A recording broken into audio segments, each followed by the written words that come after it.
महाराज आकाशवाणी हुई, बाद में परीक्षा लेने के लिए सप्त ऋषियों को भेजा। क्या रखा है महादेव में? लेकिन मन विचलित नहीं हुआ, विश्वास दृढ़ है, श्रद्धा प्रगाढ़ है। भगवान साक्षात श्री रामचंद्र पधारे और आग्रह किया। महादेव श्री चरणों में गिर गए, सरकार आप विवाह करने के लिए कह रहे हैं? जिस नारी ने आपको प्रणाम तक नहीं किया, जिन्होंने आपकी परीक्षा ली, उनको मैं पुनः स्वीकार करूं, आप ऐसा कहते हैं? ऐसा सिर्फ आप ही कह सकते हैं। यही श्री ठाकुर जी की करुणा है। आप जानते हैं भगवती पार्वती ने जब सती रूप में थी तो उन्होंने आपको प्रणाम तक नहीं किया, आपकी कथा भी न सुनी।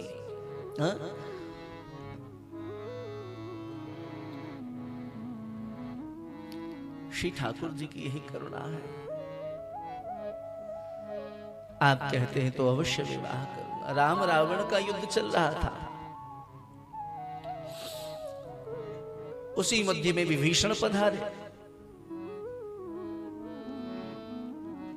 भगवान ने कहा, आओ लंकेश, स्वागत है तुम्हारा, आओ लंकेश, स्वागत है आपका। जितने भी वहां पर भगवान के स्नेह भाजन खड़े थे स्तब्ध रह गए। रावण का भाई विभीषण आया, भगवान कहते आओ लंकेश, स्वागत है तुम्हारा। रात्रि काल में लक्ष्मण जी चरण सेवा कर रहे थे। लक्ष्मण जी भगवान श्री राम की नित्य चरण सेवा करते हैं। महाराज चरण सेवा कर रहे थे। राघवेंद्र सरकार से पूछा लक्ष्मण जी ने, भैया आपकी बात समझ में नहीं आई। शत्रु का भाई शरण में आया तो आपने लंकेश घोषित कर दिया, लंकेश घोषित कर दिया। कदाचित रावण की बुद्धि शुद्ध हो जाए, उसको अपनी गलती का भूल का एहसास हो, आकर के वह क्षमा याचना करे तो आप क्या करेंगे? भगवान श्री राम ने अंक में भर लिया।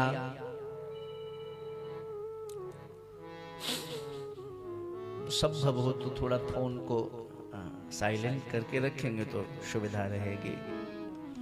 श्री रामचंद्र भगवान की जय।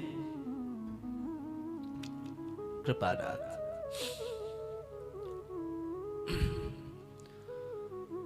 भगवान ने अंक में भर लिया, लक्ष्मण तुमने मेरे स्वभाव को जाना नहीं। विभीषण मेरे शरण में आया तो मैंने लंकेश घोषित कर दिया। अब तुम सोच रहे हो रावण आएगा तो क्या करूंगा? तुम जानते नहीं मुझे। विभीषण मेरे शरण में आया तो मैंने जिस प्रकार से उसको लंकेश घोषित कर दिया।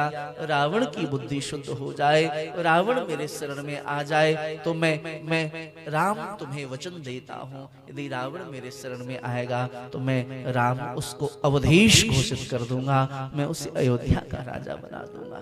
ये भगवान का स्वभाव है। एक बार जीव श्री ठाकुर जी के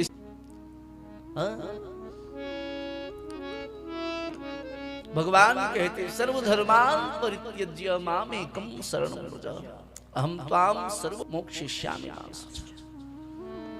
एक बार मेरी शरण में तो आओ।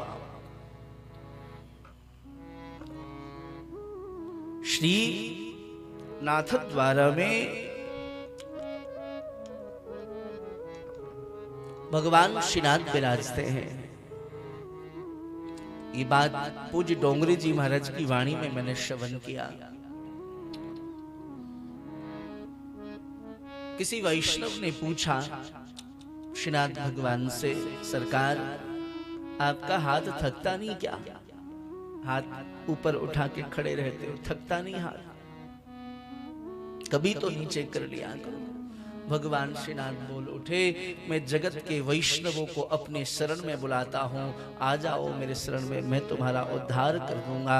लेकिन ये जगत के जीव हैं, मेरे पास आते ही नहीं।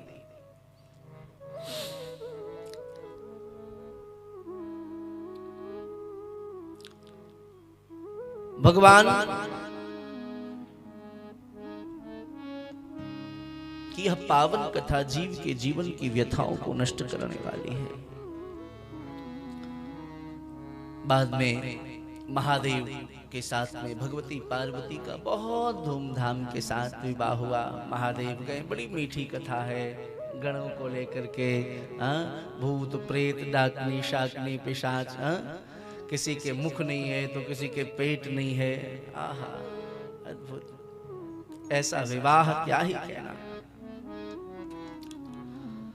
सारे देवता बड़े प्रसन्न हुए हैं।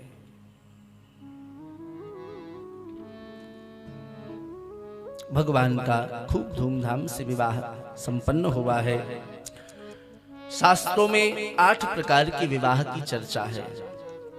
ब्राह्मो देवस्तथा चार्षः प्राजापत्यस्तथा सुरः गान्धर्वो राक्षसश्चैव पैशाचश्चाष्टमोधसः।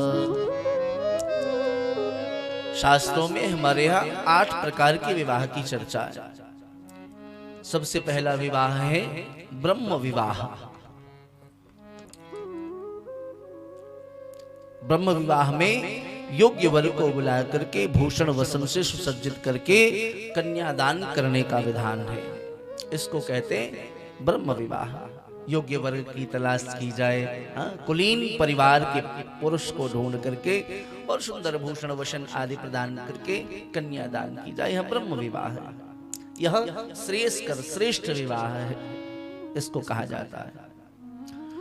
दूसरा विवाह है, इसका नाम है देव विवाह।